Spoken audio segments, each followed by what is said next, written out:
Hello, and welcome to a review of The Subtle Knife, Book 2 in His Dark Materials. This is an ongoing buddy read, is once a quarter, which has been quite the struggle for everyone involved, waiting to read the next instalment. For anyone who doesn't know, there is a review for The Northern Lights by me because I loved that book. I gave it 5 stars. The TLDR of that review is that I loved it. It was a straight 5 star. I loved everything about it. Characters, world building, writing. It was just a phenomenal book for me. So the question was, could the series continue? Could it stay in the vein of becoming a new favourite? And the second book is very interesting, not to give anything else away to begin with. Before we dive into everything, firstly to say, this will contain spoilers for Northern Lights, obviously. This continues on from that, so I can't really talk about it without there being spoilers.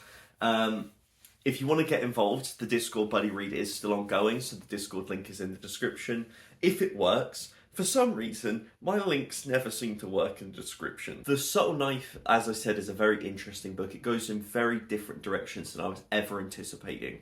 So if you've read The Subtle Knife as well, if you're taking part, I would love to hear opinions in the comment section, because I have thought, to begin with, the kind of the massive difference to begin with, we start with a brand new character. Young Will, in a world much more analogous, if not identical to our own, our version of England, our version of the world, who is at home with his mum, who is exceptionally paranoid. Maisie, your hair gets everywhere immediately. It's unreal. Yeah, and two people are trying to break into the house and steal something, and Will takes the papers they're looking for and runs away. In the process, killing someone, and finds a window through which he enters the city that Lyra discovers with Lord Asriel at the end of book 1. That's very much just the first chapter, and it is a hell of a first chapter, throwing you in the deep end, going, you expected to see all about Lyra and Lord Asriel and what was going to happen there. Well, prepare yourself, because this is going in a completely different direction. And for a book that is much shorter than book 1, and much less shorter than book 3, I thought it was a very interesting choice to completely flip the premise on its head, where Lyra is much more of a supporting character in this book. Will is the main character. We experience stuff through Lyra as well, but this is much more Will's book. As alongside that, we get much more reference to the Christian allegorical elements and the criticism of organized religion. We really delve into that in fascinating ways. Overall, I gave the book a 4.5. I really enjoyed reading it. It was a page turner. I read it very quickly as well, with it being much shorter. I do not think it's closer to a 4.25 than it is to a 5 by far. I know that kind of stands by virtue of giving it a 4.5, and just how numbers work. Yeah, I think book 1 is just special. Book 2 is bizarrely interesting. We get into world hopping, the formation of how the Northern Lights work in terms of doorways between different worlds. The world building, it explodes in scope by virtue of the fact that we are travelling between several worlds now. And that will not work for everyone. It will work for some people. I thought that it worked. We knew we were going to different worlds at the end of book 1. But the fact that we end up in our world and Lyra experiencing how that works and everything, it was so interesting. I suppose I'm transitioning into spoilers, because really, at the end of the day, if you're watching this and you haven't read the first book, you should just read the first book because it's special. And then from there, then you'll kind of know whether you want to read book two. This is more just talking about all the different things that happen. Because, so yeah, full spoilers. I really enjoyed Lyra talking to and meeting Dr. Malone and everything that happened there in terms of the machine and her being like, this is like the alethiometer, having different words and ideas for the same concepts, and the kind of sharing of knowledge that happened there was very interesting. Um, Alongside that, we have this kind of overarching theme of religious control and a fascistic Catholic Church that was genuinely like Mrs. Coulter and everything is she's just terrifying, and very dark book as always for a YA novel as it's referred to. The other thing, because we're looking at the Christian allegory, the idea of the Adam and Eve element, the idea of being like when they're like you're the to Dr. Malone, the idea that you're the serpent, this idea of forbidden fruit, the idea of knowledge, forbidden knowledge, um, the concept, the confusion around the idea of angels, but we've got simultaneously angels and fallen angels. The idea of, are we being talked to by good or evil? How are we meant to know? Is there a difference?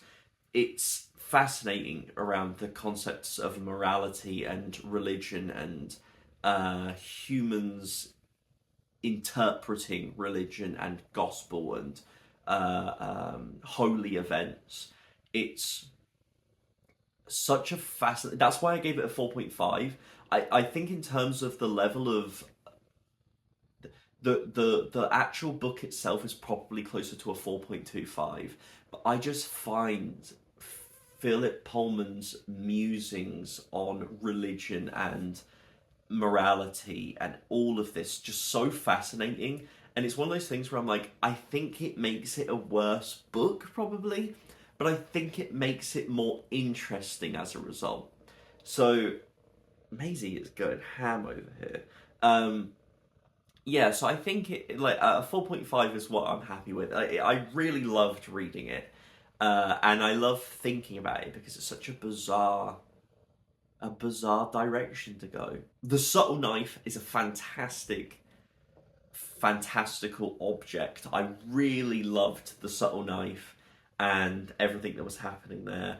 The other thing that I enjoyed is that book two, it feels like it's a planned trilogy. We are picking up things from book one that weren't explained or were little tidbits, and we're going into those now, which it always feels like a nice cohesive step.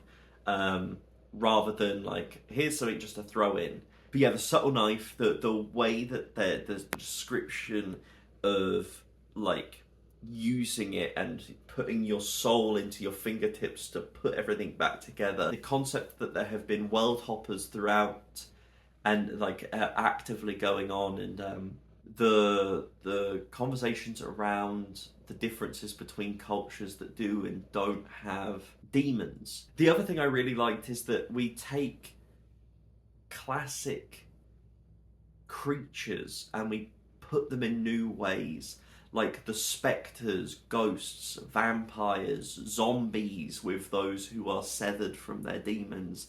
Like, we are taking recognizable concepts throughout all of this with angels, with zombies, vampires, ghosts. We're taking all of this folklore and spirituality and religious iconography, and it's all recognizable but all being done in such a fresh, interesting way. You know how like something like Percy Jackson takes iconic mythology and iconography from those stories and makes it accessible and fresh for new audiences. Philip Pullman is doing that like that. Like, there's a twist. There is an original twist to how he's introducing and implementing and using them for commentary for all of these pre-existing concepts. And I just, yeah, Philip Pullman just continues to be such a fascinating author. The writing continues to be fantastic. Once again, it's got that level of antiquity to the authorship that makes me feel like I am existing in a different time at the very least, as well as a different place. I feel like I could go into these worlds now. The crossplay, the difference between the childishness, but also the budding maturity that Lyra and Will both have, mixed with the adulthood of the other characters, also provides just a great transition between and makes you believe in the child characters. Because, yeah, I loved having Lyra have these little moments of like, oh, I'm processing things differently now. Lyra made me burst out laughing during one scene, which is where when the alethiometer is stolen and Lord Boreal is like, well, it's mine, who's gonna believe you? And she's like, basically like, you fucking suck, you should die, I'm going to get someone to murder you. And she's just shouting at him, and there's something about, evidently, her experiences with Irek and her experiences previously have just left her as this very evidently, like, if someone wrongs her, she's throwing fucking hands. And that goes for both of them, because Will evidently is a very physical person. He fights a lot of people in this book. And there's an interesting commentary on both of them, which we can go into, because this is a whole different thing. Because obviously they're being made analogous. It's even referenced. Lyra is Eve. The witches have the idea that she is the new Eve. We've got Will as the new Adam type thing, and Dr. Malone is the serpent there to provide the hint towards the forbidden fruit and everything. That's all already there. And the thing I find interesting is we look at the idea of Adam and Eve as the first humans, and the idea of like the first creations. So God is analogous to the idea of the adults, that they are like Adam and Eve are the child to God as the adult. And we're seeing Lyra and Will, their experiences as children, the impact that their parents have had on them, the impact that strangers and adults have had on them, has created them to be much more stiff fighters. Like, Lyra is ready to scream that someone should die, and Will is fighting people and stabbing people and physically very tough. And it's like, it's almost a commentary on the idea that of the existence of God and the existence of the adults creates the susceptibility to the fall of innocence that children or / Adam and Eve could take.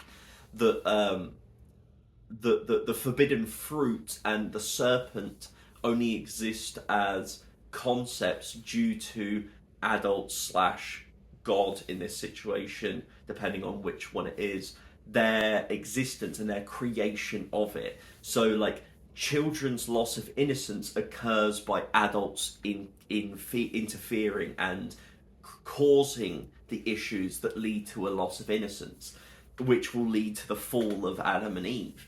So it's a really interesting commentary in that sense as well. And I just find that's what I mean by when I think about this book and I think about what Philip Pullman's doing.